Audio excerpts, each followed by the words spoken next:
Alright, now for the heavy artillery. Got this North American Arms mini revolver. This is a very, very popular little gun. You may look at it and say, wow, that thing is tiny. My cigarette lighter is almost as big as that. That's why it is so popular. You'd be surprised how many of these you probably walk by every day.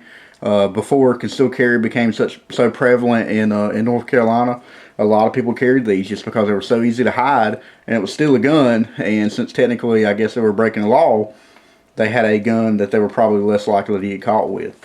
But this particular one is the combo gun. It comes with the Magnum cylinder, which is in the gun, and the long rifle cylinder, which they really helped you out because, don't know if my camera's going to be able to focus on it or not, but yep, there we go. So that little L and R, they marked it long rifle. A lot of people have a hard time of figuring out, well, which cylinder is which.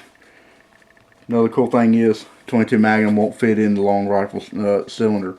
Bad thing is 22 long rifle will fit in the Magnum cylinder, and even though they're very, very, very similar, there are some dimensional differences between the casings, and could potentially, if you fired it in here, could potentially make the casing explode, have a head separation or something like that.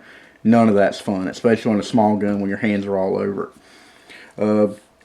I do have another video of me shooting some Hornady critical defense 22 Magnum into some ballistics gel. Definitely proves that this is no laughing matter. A lot of people say, well, those guns will just piss somebody off. Well, small gun is better than big gun. Small gun in your pocket is better than big gun left on the kitchen counter because you don't want to carry it, is the idea behind this gun. And also a lot of ladies do carry them. They're not as intimidated by them. They are no fun to shoot. They are definitely not match grade pistols. You'll see, I think 7/8 of an inch is what they measure the barrel length at. It does have some pretty nice little wood grips though, so that's awfully cute. But it is a single action gun, and what that means is you have to manually pull the hammer to the rear every time you fire the gun between each shot.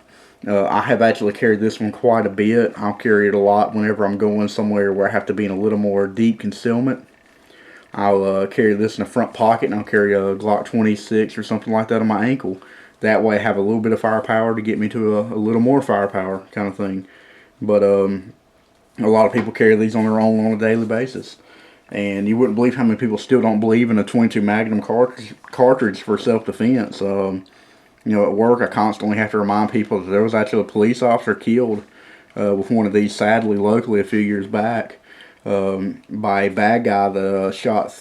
He was in custody in the back seat. He shot through the seat of the police cruiser, through the officer's body armor, and killed him.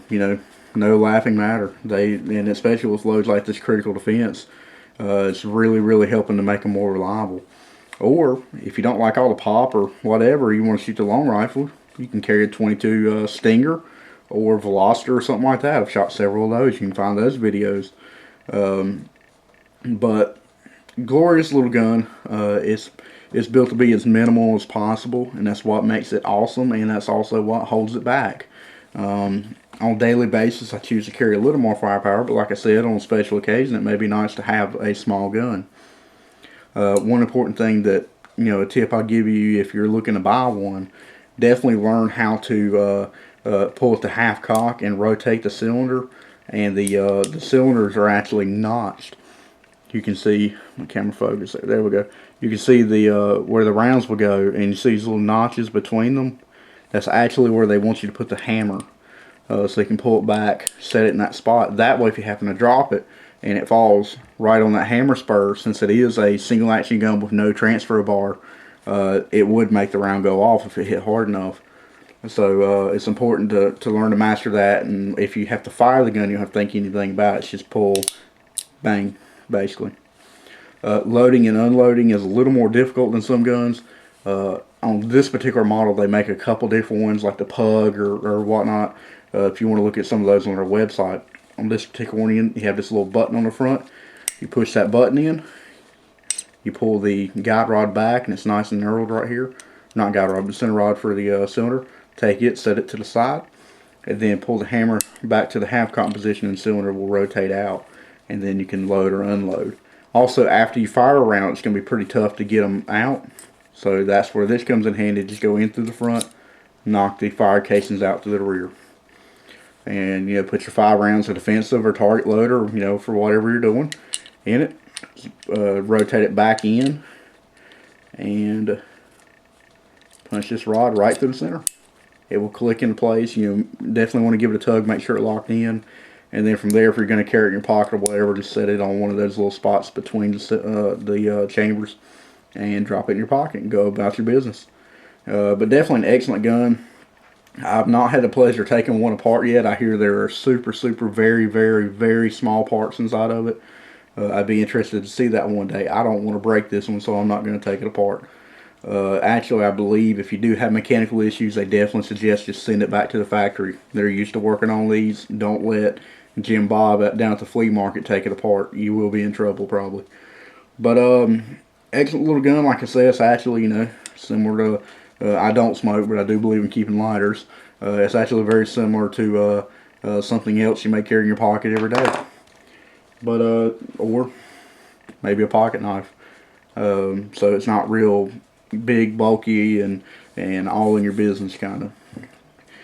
Well, I appreciate you watching. I hope you enjoyed the video. I hope you got you some information. If you have any questions, comment below or shoot me a message. I do have a Facebook page going now. The only way I can kind of tell you how to get there now, because I created one that don't work and I'm having to use the other one, is go to my my channel page, and over on the right underneath my information, it'll have a link for a Facebook page. Also, you'll notice there's a website. It's a very simple, it's in its infant stages. It's called coolgunsreview.com, and my idea behind it is I'm basically going to collaborate some videos that I've done, and I'm going to have some forum boards, stuff like that, and I want to be able to give somebody that is maybe new to the sport or looking to get into a defensive handgun or something like that somewhere to go share ideas without being called an idiot, and be able to get some advice. And that's what I really hope to do with it. I just got it launched about a week ago. I've been able to work on it for about 45 minutes total. It's constantly growing. If it looks like crap right now, I understand.